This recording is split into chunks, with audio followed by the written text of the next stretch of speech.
Today we are going to talk about the role of a title company when it comes to buying and selling a home and 3 mistakes to avoid.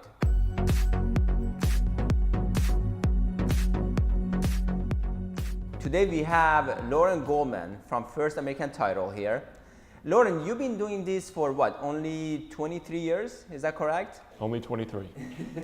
What is a title company responsible for? A title company is responsible for ensuring the buyer clean title. So the new buyer takes title with this policy clean of the seller, any of their financials or signatures. Who pays for title insurance? Traditionally, the seller pays for the owner's policy, the one that actually transfers the insurance to the buyer. The owner's policy is paid for by the seller.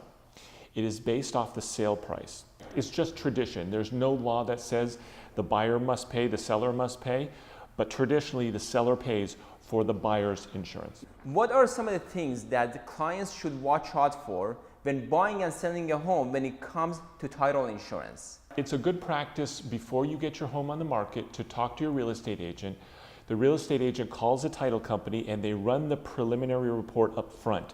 This will flush out any problems that may happen later, and of course you have a lot of time to fix them. What is the number one problem is somebody's deceased and the kids go to sell the property and the property has to go to probate.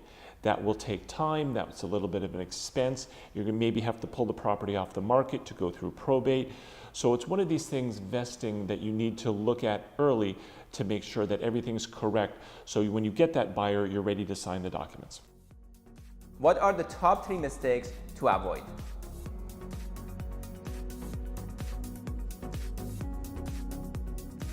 The first mistake to avoid is making sure that the vesting or the ownership is correct.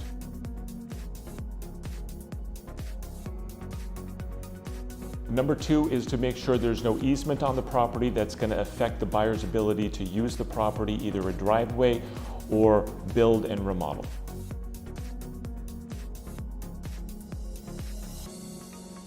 Number 3 is to make sure at the very end there's no surprises where a lien or a judgment, not against the property, but against the seller's name, comes in and now has to be dealt with at the 11th hour.